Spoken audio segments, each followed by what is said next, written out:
I always thought that when the phone rang at 5 in the morning, it was either a fire emergency or someone really, really, really wanted to lose their teeth. "West, pick up your tail," the voice on the other end of the line screeched like a kettle about to boil. "Urgent, we have an emergency." "Sally," I muttered, trying to make out the time on my alarm clock with one eye. "If you lost your cat again, he's probably sleeping under your bed." "It's not a cat, it's murder. They found a body in the chicken coop." I opened my other eye. "Whose body?" "Mrs. Hudson, and one of the chickens." Give me a minute to process it. "You mean someone killed a woman and a chicken?" "Yes, and we think it was a rooster." I took a deep breath. If I had a choice, I would make coffee, walk the dog I don't have, and watch the morning news. But no, fate had me rushing to the chicken coop to the crime scene. I arrived at the crime scene 20 minutes later, spilling coffee on myself, arguing with the GPS, and nearly knocking over the mailbox at my neighbor Sally's house. Golden Feather Farm looked completely calm, except for a dozen onlookers at the chicken coop. Among them was my old friend, Detective Harper. "So, West, are you sticking your nose into my business again?" "Harper, don't be so greedy. I'll just need a piece of the murder and I'll be gone." He rolled his eyes but waved his hand as if to say, "Look, just don't touch anything." I went inside. Mrs. Hudson was lying on the floor, her eyes wide open, staring at the ceiling. An overturned bucket of feed lay next to her and feathers. I sat down next to her and carefully examined the hands of the deceased. In one was a crumpled piece of cloth. In the other was something that looked like a chicken beak. I looked up and met the eyes of a rooster. He was huge, red-haired, with a predatory look. "Is this the suspect?" "Yes, his name is Nelson. He was here at the time of death." "And what? Did he just go and peck the owner to death?" "We don't know yet," Harper shrugged, "but he screamed so loudly that they could hear him 2 blocks away." I thought about it. Nelson looked too proud to get his paws dirty in this case. So the killer is somewhere among the people. And judging by the expression on Nelson's chicken face, he knew who it was. The deceased has heirs, a son and a daughter, Jason and Belinda Hudson. I nodded. Money is a classic motive for murder. Sally led the heirs to the house. Jason is a tall guy with nervous fingers constantly fiddling with the button on his shirt. Belinda is a girl with perfectly styled hair and an expressive look. "This is a nightmare," she sobbed. "Mom was alive when I left." "When exactly did you leave?" I clarified. "Last night." Jason cleared his throat. "I was at home, sleeping. Any witnesses?" "Well, the TV, a great alibi, if a little unreliable." I pulled out the ring engraved "From B with Love" and showed it to them. Belinda winced. "Where did you find this?" "In the hen house." She turned pale. "It's not mine." "Yeah, right. Something told me Belinda knew a lot more than she was letting on. And Nelson, it seemed, too." Nelson the hen was still looking at me with an expression of universal disdain. She obviously knew something, but alas, she couldn't speak. But Jason and Belinda could. "So what about the ring?" I twirled the jewelry in my fingers. "I told you, it's not mine." Belinda took a step back as if I was about to throw her into the hen house. "Whose is it?" She swallowed nervously. "I don't know." "Belinda, stop lying," Jason suddenly interjected. "This ring belonged to our father." Everyone froze. "Sorry," I said slowly, "but your father died about 10 years ago, right?" 20. "Now that's interesting." "Then how did your mother end up with his ring?" Jason shrugged. "She always wore it." "Okay, let's assume so. But why was it in the dead woman's fist?" Silence. I sighed. "Let me tell you something." Everyone moved closer. "There was a murder here 20 years ago." Belinda gasped softly. "It wasn't Mrs. Hudson then. It was her husband. Sally's eyes widened. How do you know? I'm a private detective. That's my job, I chuckled. The question is, why did his ring suddenly end up in the hands of the murdered Mrs. Hudson? Belinda exchanged glances with her brother. Because, she hesitated, Mom wanted to sell the chicken coop. And Dad always said that our future was in that chicken coop. I narrowed my eyes. You mean that's why she died? Belinda shrugged.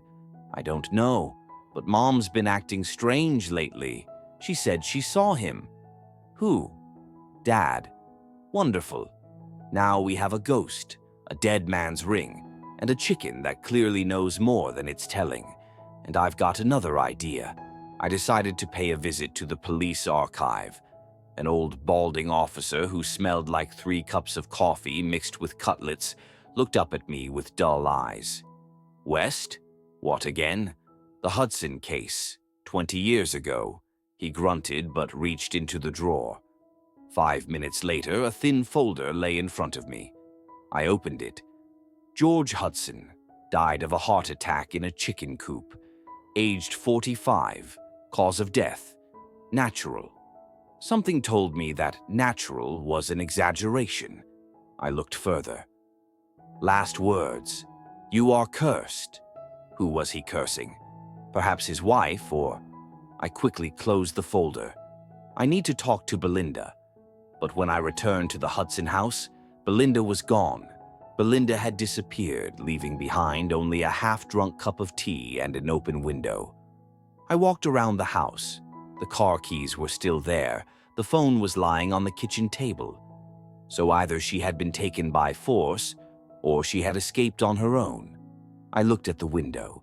The windowsill was clean, but there was a piece of feathers hanging on the curtain. Of course. Sally, I beckoned to her with my hand. What? Is there a back door to the house? Yes, in the garden. We rushed there. Behind the house, there was a small path leading to the chicken coop. And then I heard a rustle. Belinda? But in response, I received a blow to the back of the head. Darkness. I woke up in total darkness. My head was pounding like someone was throwing a rock concert inside. My hands were tied. Great, West. You're in trouble again, I muttered. A voice came from far away. You shouldn't have stuck your nose into this. The voice was female. Belinda. I tried to move. Sand crunched under my fingernails. Basement. The smell of rot. I was in deep trouble. So, can you explain what's going on? The woman was silent, and then I understood. That voice didn't belong to Belinda. Heavy footsteps. Someone came closer. I closed my eyes, preparing for another blow, but instead I heard the click of a lighter. The light flared. In front of me stood Mrs. Hudson. You're dead, she smirked. Not quite. I blinked. So the corpse in the chicken coop wasn't you? She shook her head. No, it was my twin sister. Then I realized 2 things. First, I urgently need a vacation. Second, someone is playing a cruel joke on me. Okay, Mrs. Hudson, then tell me what's going on here before I go crazy. She took a drag on her cigarette. 20 years ago, I found something in this chicken coop. And what? She exhaled smoke. Evidence that my husband was murdered. Bingo. I felt the puzzle begin to come together. Who did this? She looked me straight in the eye. I think the same person who wants to kill me now. And at that moment, somewhere upstairs, there was a dull bang. Someone entered the house. I stood in the basement, holding my only hope for solving the mystery. A cigarette that couldn't hide the worry in my eyes. Mrs. Hudson, the woman I thought was dead, stood in front of me, still smoking. But I couldn't just remain silent. My attention was drawn to one thing that needed to be understood first. Wait, I said, keeping my eyes on her face. Are you saying that your husband was murdered? She pushed her hair back and sighed heavily. Yes, I think that's true. And whoever killed him probably came back to finish the job. This murder wasn't random. Now it was even harder for me to understand how all this related to my investigations. I knew I needed to find out more about her sister urgently, but everything around me seemed unsaid. I looked at her again, trying to put all the pieces of the puzzle together. But why now? Why 20 years later? She lowered her eyes. Her gaze became more sullen, and it seemed to me that this moment could decide everything. Because I can't go into the shadows. I know that I am being persecuted, that this man now wants to destroy me. I can't sit still. If I die, I will not have peace, and then my husband will remain restless. Her words sounded with some strange despair, but it was precisely in this despair that the truth was hidden, which I was obliged to find. Do you know who it is? She put her cigarette in the ashtray and looked at me tiredly. I suspect, but I can't say for sure yet. At that moment, some strange sounds began to hum in the room. The same sound that I heard when I was standing at the entrance to the basement. I instantly looked around and felt someone's shadow flash along the corridor. My eyes widened. It was so strange that even my thoughts started to get confused in my head. Who's there? I reached into my pocket to get my gun. Stay away, Mrs. Hudson warned me. This is no ordinary person. This is someone who has lived in this house for a long time. She took a step back, and I couldn't help but notice how her eyes filled with fear. She clearly knew something, and all that was left for me was to solve her riddles until someone solved mine. I froze, trying to figure out who could be behind the door, and then, with almost imperceptible speed, the door swung open with a crash. A man stood in the shadows in the hallway. He was tall, with broad shoulders, and his face was hidden by a hood. I could not see his eyes, but his strength was palpable. "Who are you?" I felt his voice tremble. The man did not answer, but only took a step closer, forcing me to take a step back. "We will not let you leave here alive," he said, his voice low and hoarse. Instinctively, I grabbed for my weapon, but then I remembered Mrs. Hudson's words. She said that this was not just a man. And with each step the man took, I began to feel some unusual aura growing around me, some power that I could not understand. Mrs. Hudson was already hiding in the shadows. She didn't move or make a sound. "Who are you?" I asked again, more confidently. "Why do you want to kill me?" He stopped and finally lifted his hood. His face was scarred, and his eyes— I couldn't believe what I saw. They were George Hudson's eyes. "You wouldn't understand. It's none of your business. It'll all be over once you're gone," he said, his voice growing more and more frightening. I stepped back. It wasn't just a threat. It was more. I didn't know how to react, but I intuitively felt that the moment of truth had arrived. The gun in my hand no longer felt as powerful as it once did. My thoughts were in a tangle, and the only thought that broke through this chaos was that now I needed to understand who this man was and what he was hiding. The hooded man stepped forward, and I froze. But before he could take another step, Belinda ran around the corner. "Mom, no!" She rushed towards the man, waving a knife.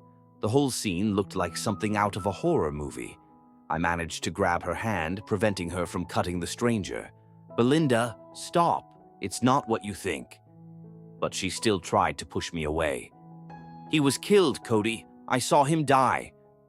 I didn't know how to react. It was a moment when two worlds collided. We were all on the brink of some new, terrible discovery. But I still couldn't figure out who was behind it all. With each new step in this case, one thought tormented me. If I didn't find the truth, if I didn't solve the mystery, I would be the next one to disappear. As I stood up from the table where the wild scene with Belinda and the hooded man had just ended, my mind was literally boiling. My head was spinning with questions. Who was he? Why was he back? What did all this have to do with George Hudson? Why was Belinda now so desperate to protect him? Belinda, standing in front of me, was breathing heavily as if she had experienced something unimaginable, but her eyes were no longer full of panic. Instead, they reflected determination. I could not understand whether this determination was directed at me or at the man who seemed to be connected to her past. But I did know one thing. We had different goals, and while I was still trying to figure it out, she was most likely already making plans. "You don't understand," Belinda said, clutching the knife in her hands as if she was defending herself not only from this stranger, but from the world itself. "He is not who you think he is." My fingers involuntarily tightened around the barrel of the gun, which I had managed to draw when this man, whose face resembled George Hudson, entered the house. My heart was pounding in my chest, and my ears were ringing. I knew that the game had switched to another mode. "What are you talking about, Belinda?" My voice was hoarse. "This is the same George Hudson? But you say that he was killed. How is that possible? Why is his face—" She took a step back and said quietly, "This is not his face, Cody. This is his shadow.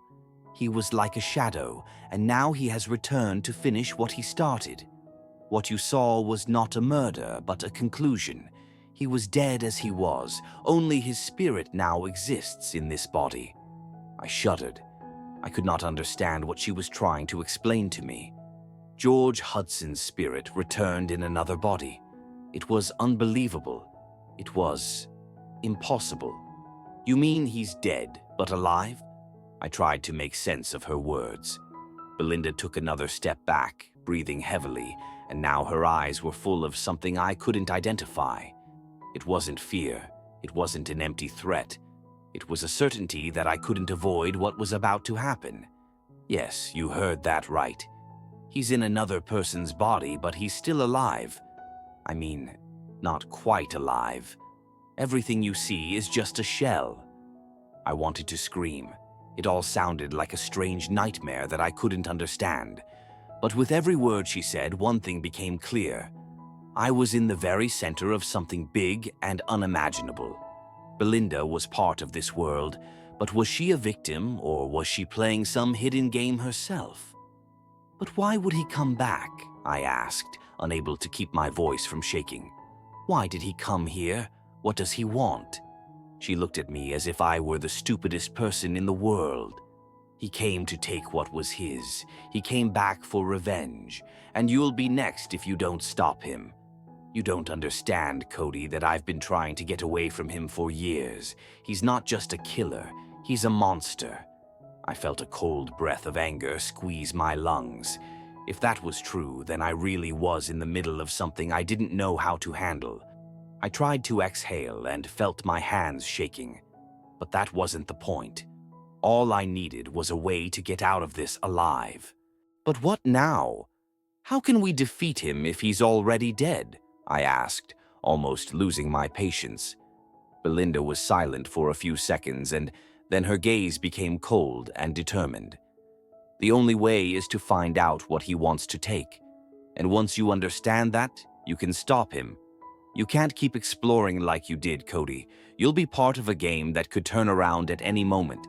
You might not survive his return." These words, spoken so coldly, made me feel a chill run down my spine. It had all become too dangerous. I didn't know what I was dealing with, but one thing was clear. I couldn't leave Belinda and this story. "You can't help me if you don't tell me the whole story, Belinda," I said dully. "I have to understand what's going on. Why are you telling me that I'll be part of the game?" She came up to me and quietly added, "Because you are the only one who can defeat him. You don't understand, but it is your destiny to be tied to him. What happened to your brother is not an accident." These words literally turned my mind upside down. I didn't know what to do with it. My brother? What does he have to do with this terrible monster? Belinda took another step back as if ready to leave. "You have to understand, Cody, that if you don't cope with this, it will end not only for you. You will not be able to escape this shadow. You are already involved, and your life will never be the same." I stood and looked at her, not knowing how to react. There was more fear in her words than I could have imagined. All I knew now was that I needed to find answers and stop this nightmare from taking over my life. I stood in the center of the room, surrounded by the same four walls as a few hours ago, but now they seemed much higher and darker.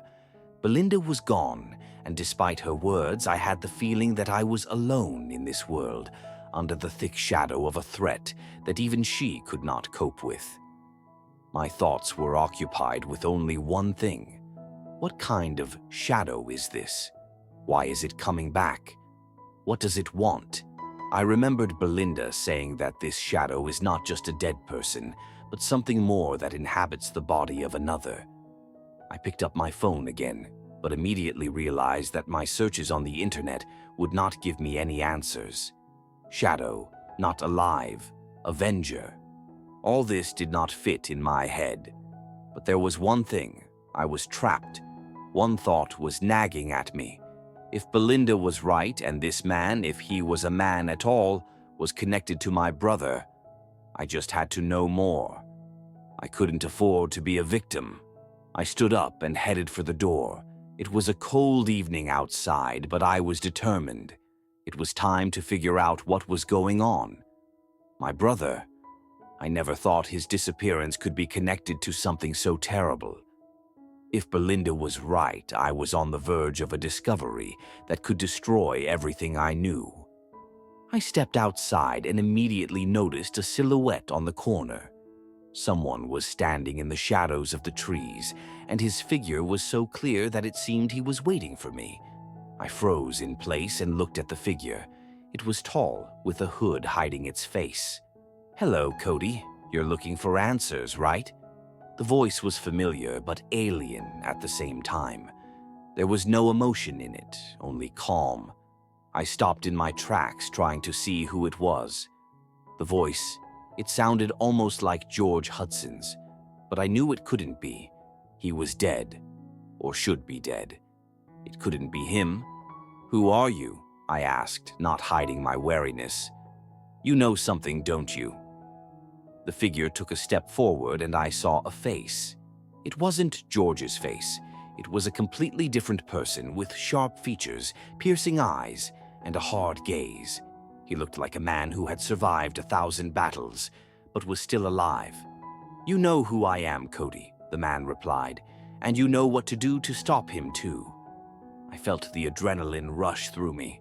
He knew more than I did, and I knew that I had to find out everything that had to do with this, or I would be in even more danger. "Are you crazy?" I twisted my lips. "Who are you? Why do you say I should stop him? It's impossible." The man looked me straight in the eyes, and suddenly I felt a heavy feeling of anxiety wash over me. It wasn't just a feeling. It was a weight, something dark and ancient. He could read my thoughts. "You underestimated his power, Cody."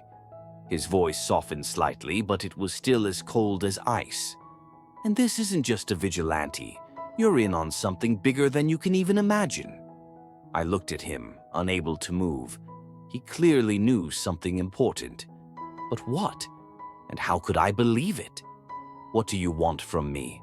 Why me?" I asked, clenching my fists.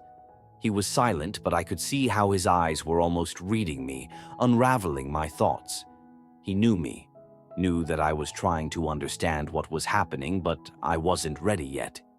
"I want to help you," he finally said, quietly but convincingly. "But you have to understand one thing. You can't just stop him. You have to understand why he came back. When you understand that, you can defeat him. But you have to be ready. Not everyone can survive this encounter." "What encounter?"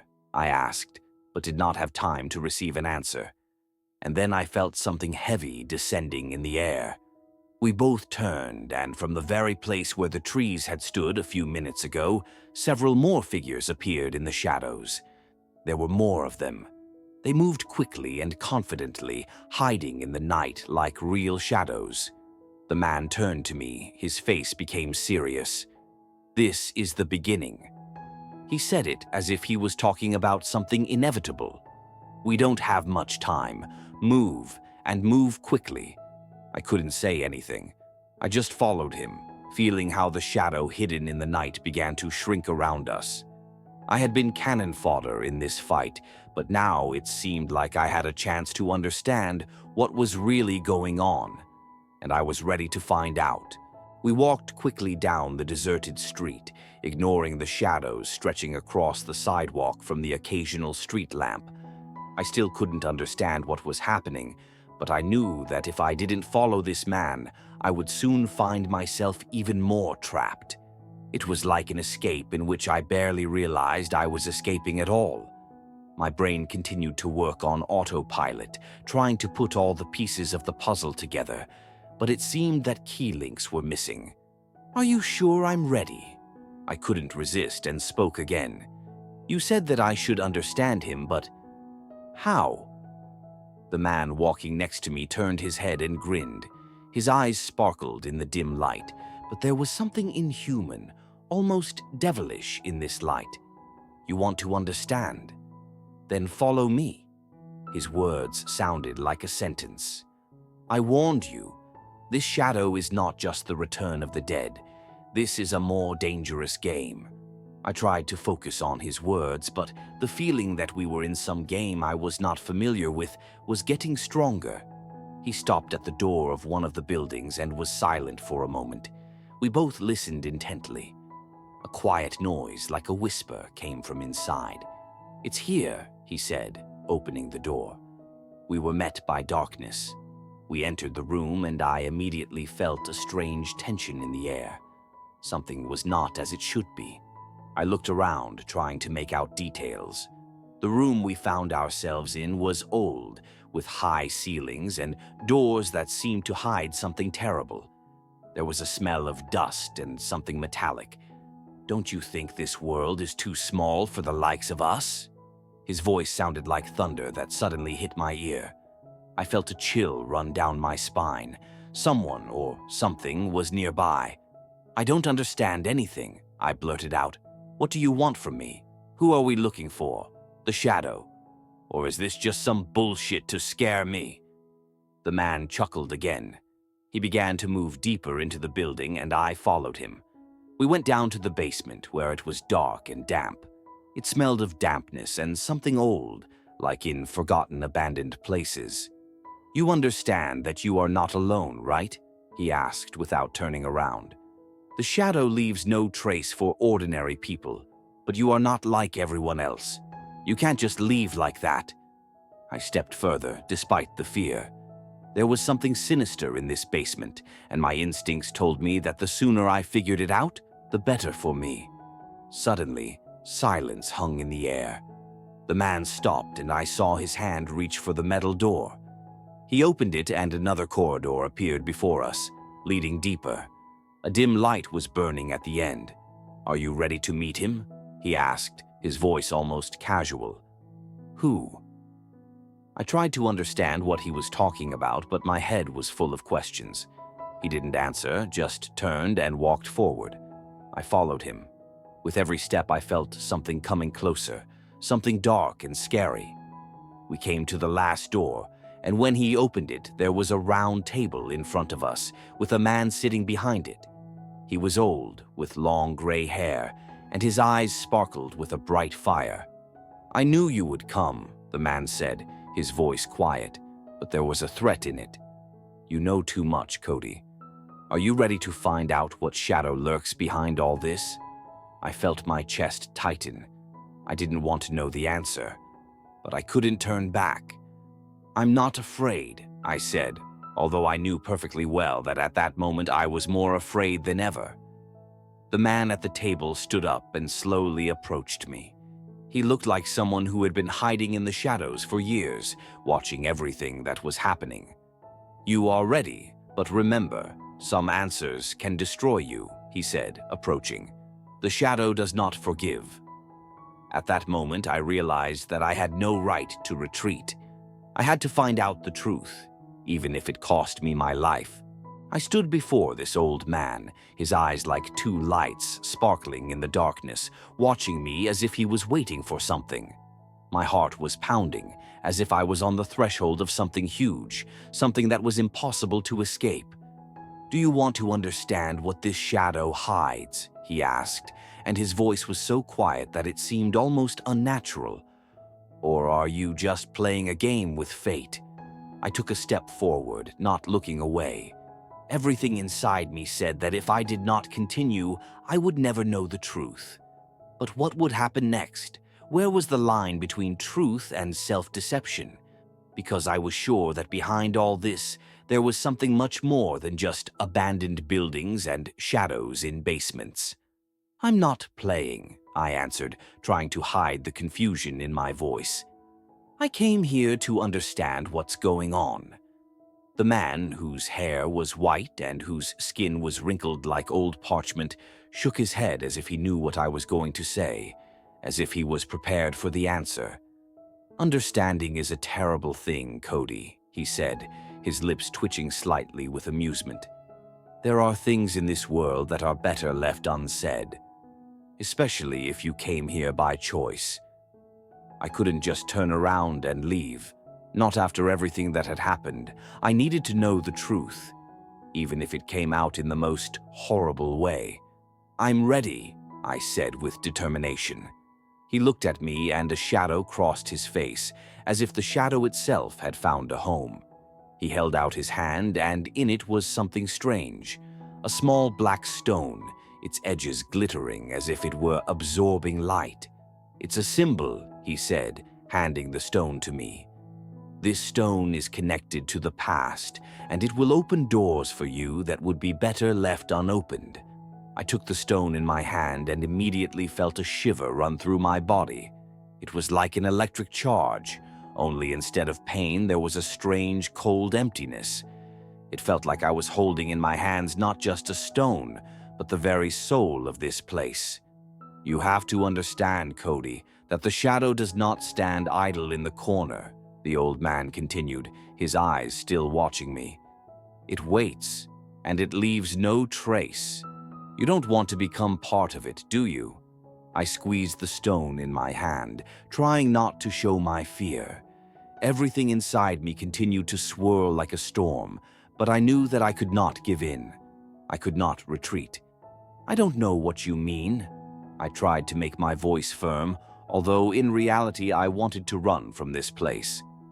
"I just want to know the truth." The old man turned to me, his face becoming even more threatening.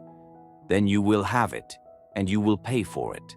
He raised his hand, and suddenly there was a strange noise in the air, as if something material was crawling around the room, clinging to every corner. Suddenly, the darkness around us seemed to thicken, as if something alive. I felt the whole world around me begin to blur. I tried to hold on to something sensible in my head, but the sensations became more and more strange.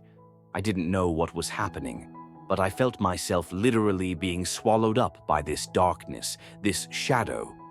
"You see that you are here?" the old man said, and his voice now sounded like an echo. "The shadow will not let go of anyone who touches its secrets. You are one of us now." I couldn't believe these words. Panic reigned in my head. My eyes tried to take in the whole picture, but it became more and more distorted. The darkness seemed to be pulling me deeper into an abyss from which there was no escape. "No," I cried out, realizing that I could not stop. The old man smiled, but his smile was frightening. It was not friendly. It was simply cold and merciless. "Understanding does not always bring relief, Cody," he said, as if he knew what was coming. At that moment, the darkness literally swallowed me up. I felt the ground disappear beneath my feet, the walls disappear, and I was left alone with this strange, mysterious world.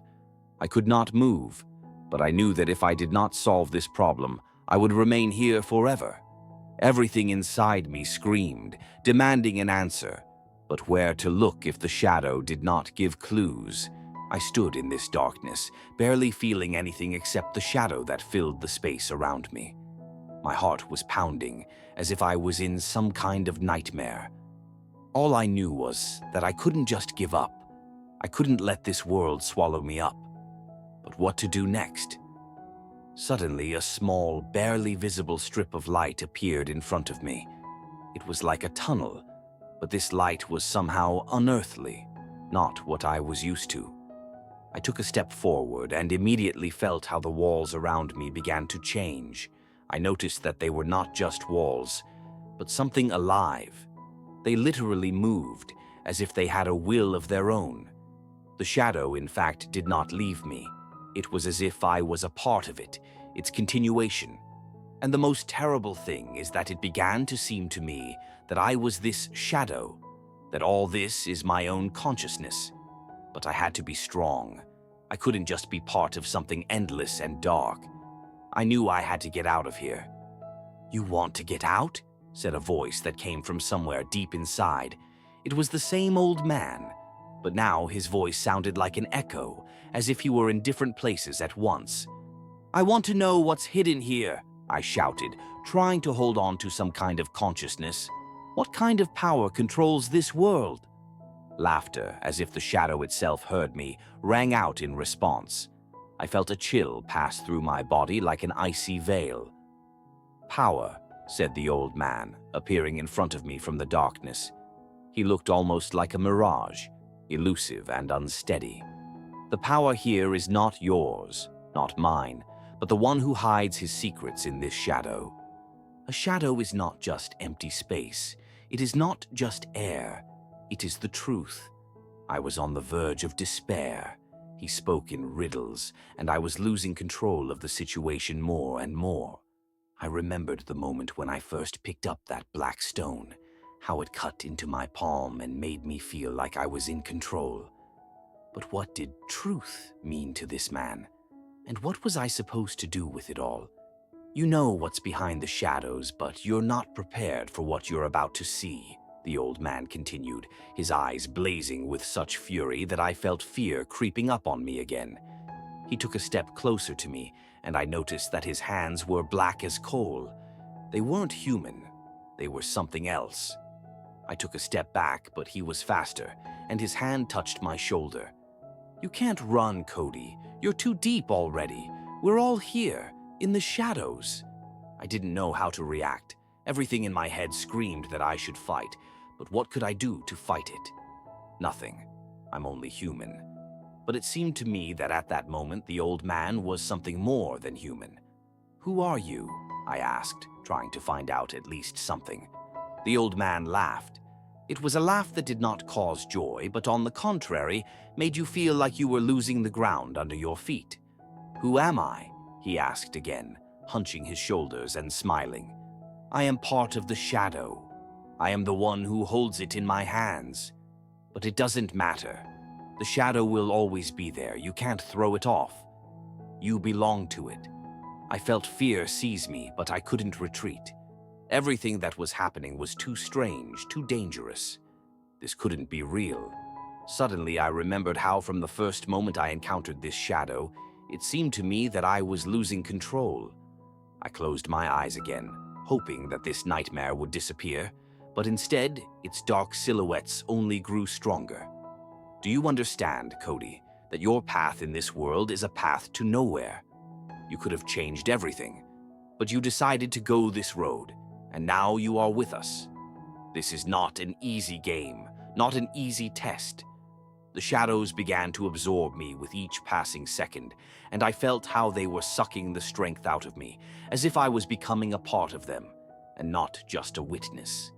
With each step, I sank deeper into this darkness, and I did not know if I would come out of here alive. At that moment, the old man disappeared, and the shadow swallowed me whole.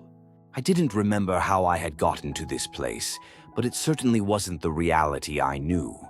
There were no walls, no floor, just an unimaginably black void that seemed to swallow everything around it. Only the slightest light, no more than a faint flicker, glided through the air, but it couldn't give me the slightest idea of where I was. I felt the cold grip every cell of my body, and then I realized this wasn't just darkness. This wasn't just the absence of light. This was the shadow itself, the same one that had followed me since the first day, since I picked up that black stone. and now it had become a part of me, a part of my existence. I tried to move, but my steps didn't bring me any sense of progress. It was like I was walking, but I wasn't moving. As I peered into the void, I heard it. The shadow began to speak. It wasn't just an echo, but a voice that was penetrating my head, making me doubt myself, my place in this world. "Can you hear me, Cody? You're not just a person. You're one of us. You've been with us for a long time, you just haven't noticed it."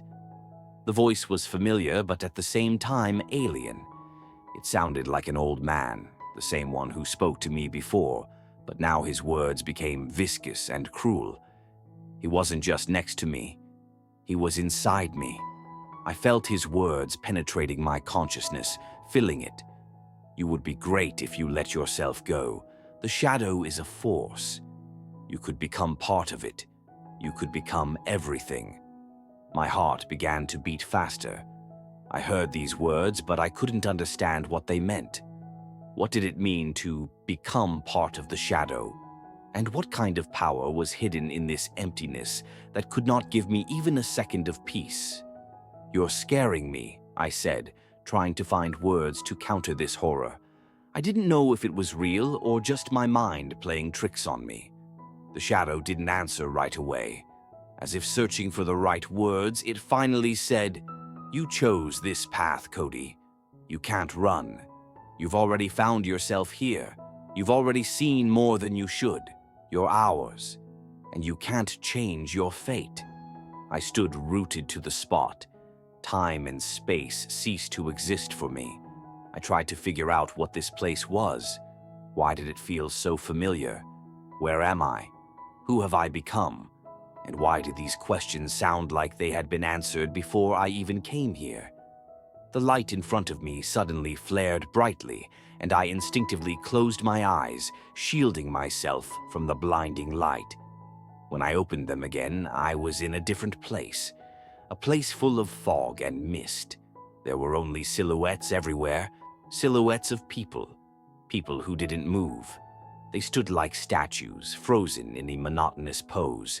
I felt a shiver run down my spine. These silhouettes looked like people, but their eyes were as black as the very shadow I was sinking into.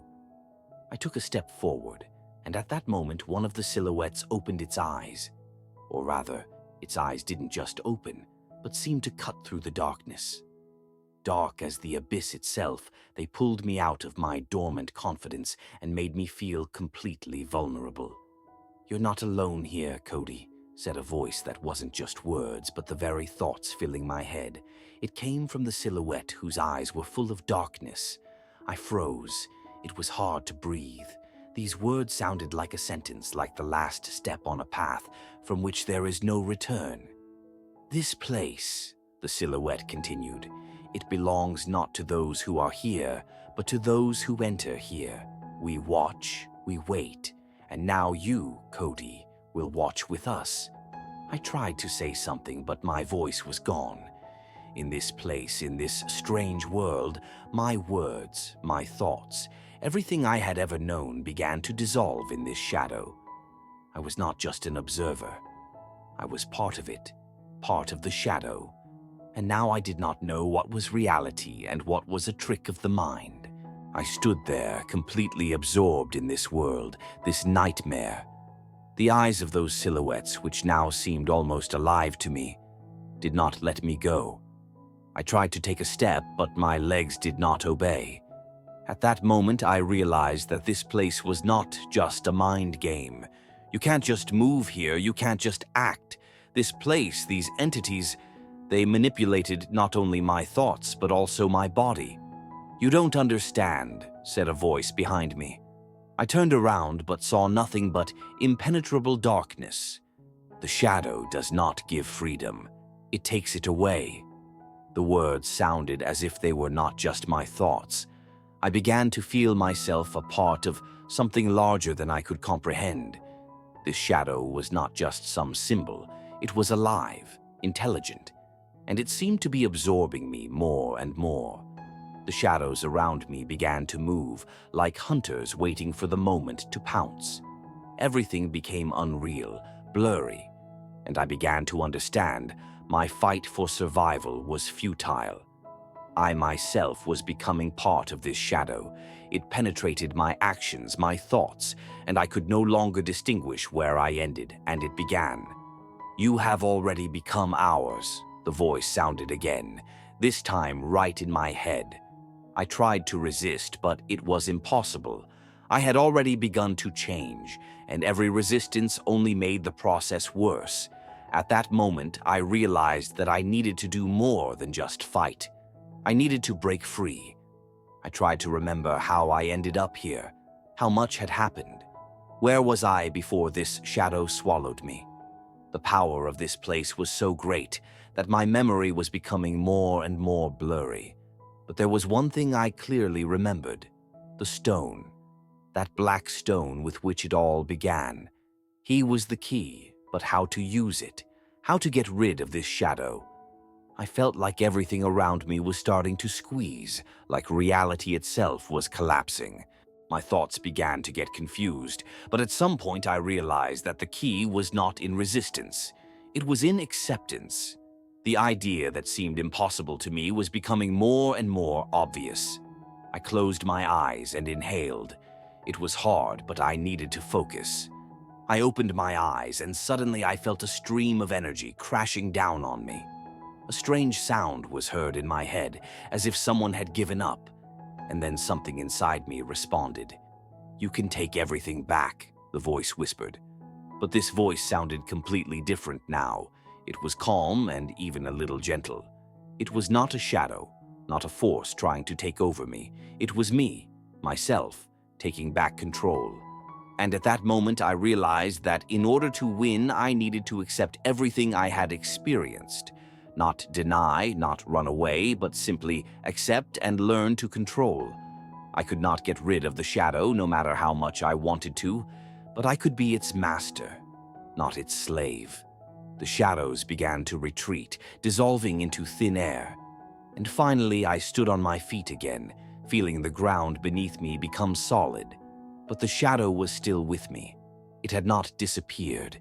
It remained in my thoughts, in my body, and I knew that I was now its bearer, its protector. But that did not mean that I had to be its prisoner. I felt a surge of strength and confidence. This was the beginning of a new chapter in my life. I was no longer the person who had gotten here by accident. I was the one who had gone through trials, accepted them, and now I could use this knowledge to overcome any obstacles. But one thing was clear: I had not yet seen everything. The shadow, like this world, still held secrets within itself. I did not know what else it was hiding from me, but I was ready to find out. When I finally woke up, I realized that the shadow was not just a symbol. It was not just an abstraction, as I had previously thought. The shadow was alive. It had its own history, its own goals, its own power. And most terrifyingly, it was a part of me. My fight with it became personal. It was not an enemy. It was a part of my soul, a part of my past, and now I had to unravel its secrets. I stood on the threshold of what looked like an old, abandoned house. Right in front of me was its entrance, and behind it was darkness that beckoned and frightened at the same time.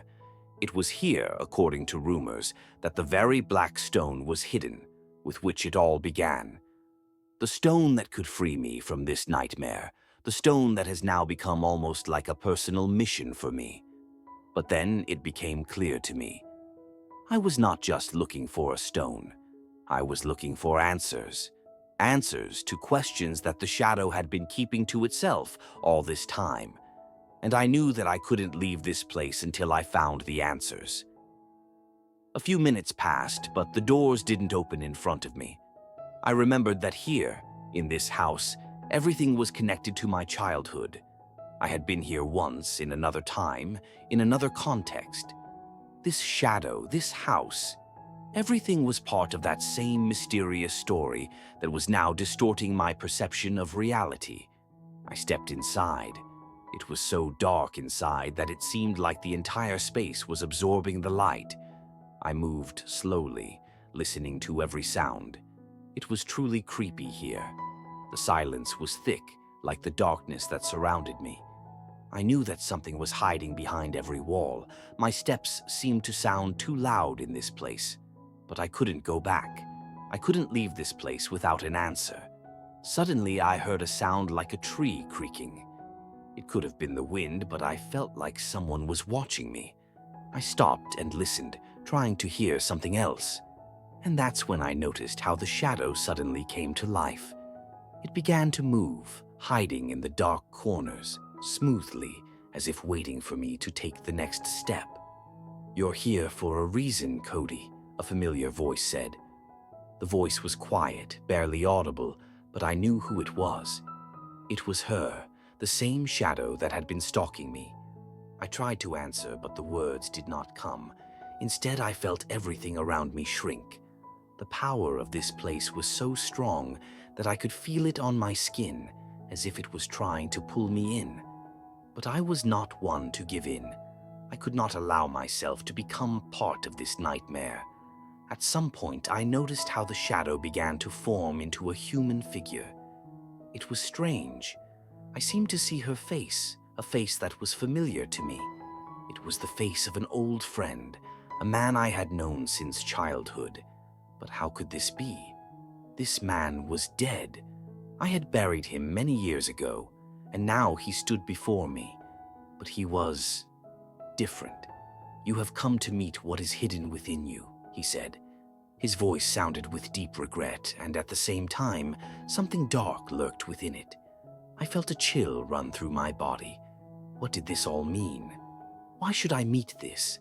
I thought I had finished with this long ago, but it seemed that this shadow was not just mine. It was connected to my past, to those events that I had tried to forget. "You cannot leave," the voice continued. "You must understand that the shadow you hate so much is you.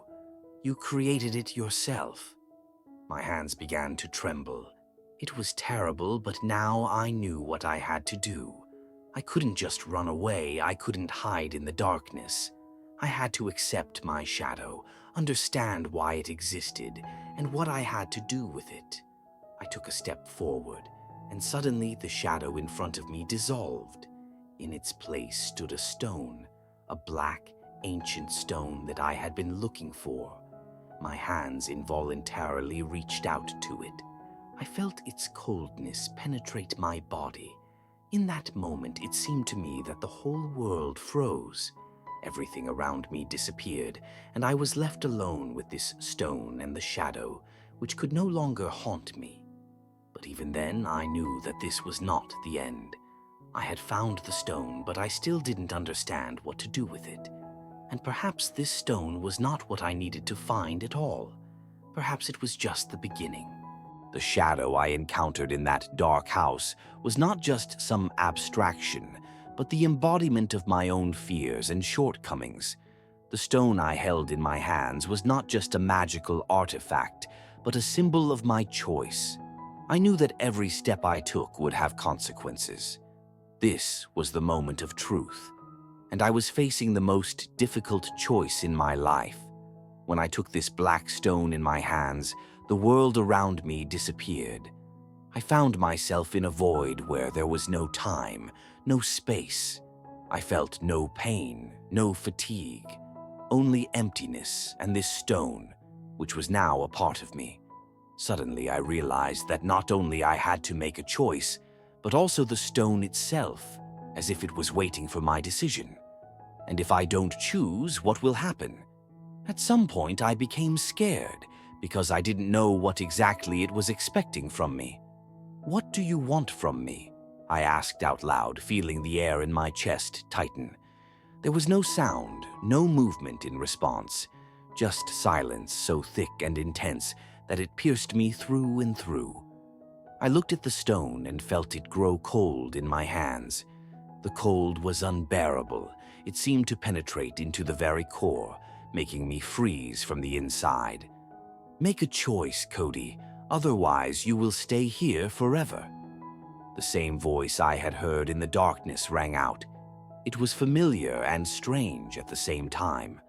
I looked at the stone, And then it dawned on me. It was not just an artifact. It was my past, my memory. Everything I had done, all the mistakes, all the hurts, everything was connected to this stone. And now I was faced with something that needed to be let go. Not the past, not the stone, but the fears and hurts that I had carried inside me for so long. You know that if you make this choice, you will not be the same person you were before, the voice said. You will become a new person. This will be your final transformation. As if by magic, two paths appeared before me. One led into the darkness, into the unknown, where I could leave everything behind. The other led into a bright place where I would have to face my mistakes, apologize, and try to fix what I had done. It was almost like a test, and I knew that this was not just a moment of choice. This was a moment when I had to become the person I always wanted to be, or leave everything as it was. But no matter what I decided, I felt that the changes would be irreversible. I took a step toward the light. At that moment, the world around me shone, as if someone had turned on a bright spotlight. And I knew that I had made a decision. I was ready to face the consequences of my actions. When I stepped into the light, I found myself standing in the very house where this whole story had begun. But now everything was different. The walls weren't so gloomy. The air wasn't so cold. This place had changed, and maybe I had changed too.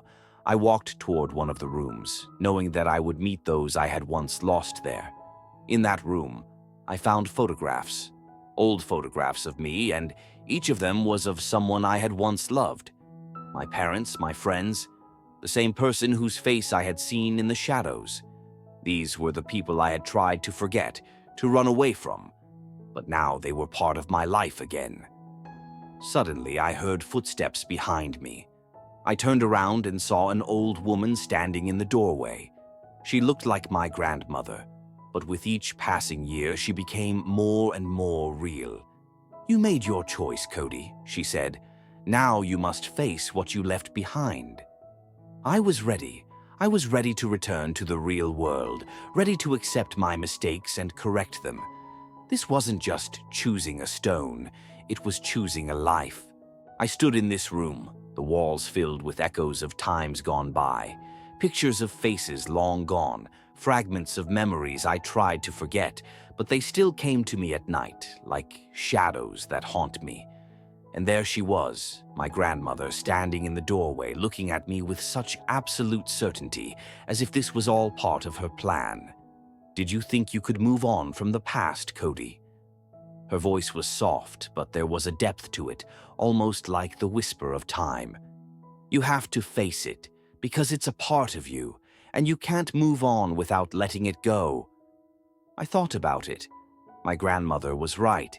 Everything I thought I'd left behind was still with me. These pictures, these moments, these little tragedies and joys that I'd tried so desperately to forget continued to follow me like ghosts. She stepped aside, letting me pass. The entire room was filled with light, and this light seemed so warm to me that I felt like I had come home. But I knew that nothing would be the same as before. Time does not return, and this light was just an illusion that I allowed myself to believe. I went to the table where old letters and notes lay. All that remained of my family were the letters they wrote to me before I disappeared. Once I was in this room, I realized that all this time I had been trying to run away from myself. But, as my grandmother said, I could not do it. I had to face what I left behind. "You can't change without realizing what came before," my grandmother said, sitting in a chair and watching me.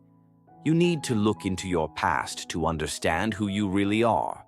I opened every letter, every diary, and everything I read was filled with memories that I had been trying so hard to avoid. In one of the letters, I found an old photograph of me when I was a teenager. In it, I was smiling with my friends, and the moment was so sincere that for a second, I lost touch with reality. The thought swirled in my head that if I went back to that moment, something might have been different. But how could I change the past? How could I fix what had already happened? You don't have to change the past, Cody, my grandmother suddenly said, as if she had read my thoughts. You have to understand that you have already changed. You have grown up. You have become who you are, thanks to everything that has happened. You have already been through all of this. I didn't know what to say. My thoughts were mixed with emotions, and in this chaos, it was difficult for me to find any clarity. I looked at my grandmother. She looked at me with pride, as if I had passed the most important test of my life. "Are you ready to go back, Cody?" she asked. I looked at her and nodded. Yes, I was ready.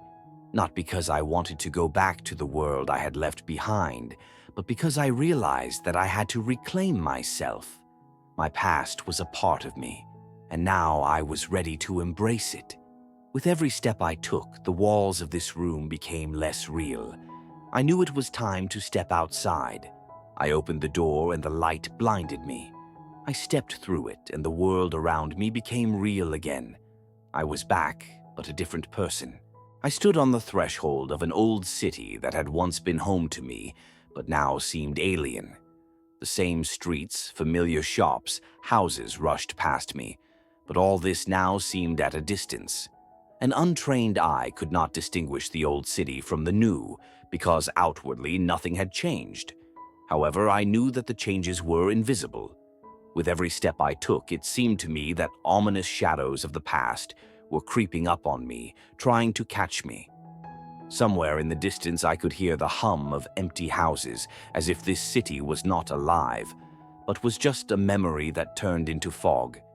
Everything here is so familiar and alien, I muttered under my breath, nervously looking around. I was ready to meet what I had left behind. And then, right at the exit from the old quarter, a figure was walking towards me that I never wanted to see. It was my old friend, Tommy. We hadn't spoken in years, but he was part of what led me to run. Tommy, as thin and hunched as ever, with a smile on his face and sad eyes, looked at me as if we had never been apart for a day. "Hey, man." His voice was light, but there was an underlying weight to it, as if he knew I was here with a purpose. I tried to suppress the nervous tremor, but the panic inside was still pushing through. "You're still here?" I asked, feeling my mouth go dry. Tommy laughed as always, but it was empty, without the same sincerity. He came up to me, and I noticed how much his eyes had changed. It seemed like he was not just a friend, but a man who was part of something much worse. "You always thought you were running away, Cody. But it's not like that." His words filled the air with a heavy sense of foreboding. "You can't run away from yourself. You can't escape what's happened. You come back here for one reason, to face what you left behind." His words were like a bolt of lightning. I felt myself being pulled back into memories with each word that I didn't want to experience again. The very dark corners of the past that I had worked so hard to forget suddenly came back and stood in front of me like a wall. "Do you think I don't know what you did? Do you think you can go back and fix it?" Tommy continued. "You're with us, Cody, forever. You're not running away." I swallowed. His words cut like a knife. I remembered how I had hidden the truth from myself in the past. I remembered how I had destroyed everything that could lead to these memories. And now he was standing here in front of me, his eyes like a ghost you couldn't shake off. I stepped back, trying to find something to give me back control. But Tommy just stood there, looking at me like an old photo you couldn't forget, like the look in his eyes that haunted you. "You can't hide, Cody," he finally said, his voice almost invisible, like smoke. "We're all here, we're all in you, and you can't forget us." I sighed, feeling my legs go weak. The whole life I'd tried to build since leaving was crumbling. I'd come here to escape, not to face what I'd once created. I knew in that moment that I couldn't win without facing the demons of the past I'd spent so long avoiding. My own fear and guilt that I had tried to leave behind were now with me, and they weren't going to just go away. But I also knew that if I didn't face it, I would never be able to move on. "This isn't the end, Cody," Tommy said, and his words echoed in my head. This is just the beginning. And with that, he disappeared like a shadow, disappearing into the silence of the night. I stood there in the shadows of the empty houses, and I realized that I had so much more to do than just get myself back. I had to figure out what I had lost and what I had left behind in this town. I stood among the abandoned buildings, not knowing where to go. Every step, every breath, even the glowing sky above me seemed to contradict everything I knew. I always thought that I could forget, run away, and start a new life. But Tommy was right. The past does not leave us. It drags behind us like a shadow that we cannot hide. My steps became slow, almost mechanical. My thoughts swirled, trying to return to the time when I had not yet become who I had become. All this time I thought I was hiding my pain, but now here, with this damned city, I realized that it had always been with me. People passed me by, and I could not tell who was alive and who was not. Their faces were familiar, but their eyes were empty, devoid of life. I found myself again among the ghosts, those who could not escape their actions. Then I saw her, Lisa, my ex-girlfriend. We had broken up many years ago, and it seemed that time had erased all traces, leaving only painful memories that I had difficulty hiding. But she stood in front of me, as if nothing had happened, as if I hadn't run away from her, as if I hadn't hidden behind all those years and decisions. She just stood there, silent, and watched. Lisa? I tried to keep my voice from shaking, but she didn't answer. Instead, her face darkened a little, and there was a certain sadness in her eyes, as if she knew what was about to happen. You've always tried to run away, Cody, but no one can run away from the past. Her voice was soft, but there was something hard in it, something I couldn't understand. I didn't know what to say. All my words, all the explanations I had prepared for myself all these years seemed insignificant now. My past was standing in front of me, and I couldn't do anything about it. You killed us both, she continued, her voice growing colder. You killed us with your lies, with your actions, and now you're trying to run away from us, but you can't. Then I understood. Lisa wasn't standing in front of me as the woman I loved. No, she was part of my guilt, part of what I was trying to forget. She was a symbol of my weakness and my mistakes. I'm sorry, Lisa, I said, not knowing where the words came from. I didn't mean to. You didn't mean to, she interrupted me, and her voice now sounded just as I remembered it, deep and harsh. You didn't mean to? What did you mean then? Why did you run away? Why did you leave us? I stood there silently, not knowing what to say. There was only regret in my eyes, but her gaze remained as cold as stone, and I knew that no attempt on my part to explain myself could change what I had left behind. She turned silently and walked away, disappearing into the fog as if she had never been there. I found myself alone again in this empty city, surrounded only by memories and shadows. But now I understood. Those shadows were not just memories. They were my own demons, my sins that could not go away. The next morning, I woke up with a heavy feeling. The night, which was full of memories and pain, left behind even more questions than answers. Everything was as it was, but now I needed to figure out what to do with what I had seen and experienced. I needed to understand my mistakes. I went out into the street where everything was familiar, but at the same time alien. This city, its ruins, its monuments. All this was like a mirror in which I saw a reflection of myself. Many people passed by, each with their own story, each with their own baggage.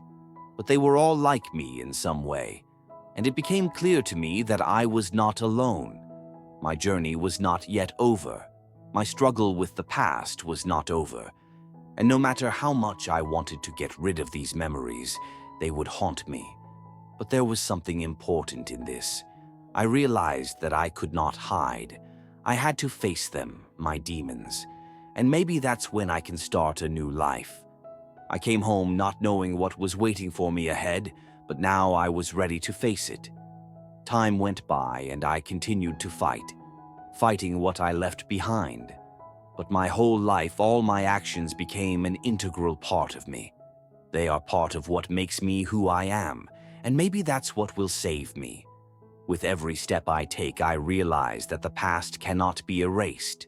It only remains in us, helps us grow, learn from our mistakes. And I am finally ready for it. This is the end of my journey, but not the end of my life. My demons will no longer haunt me. I have learned to look them in the eye,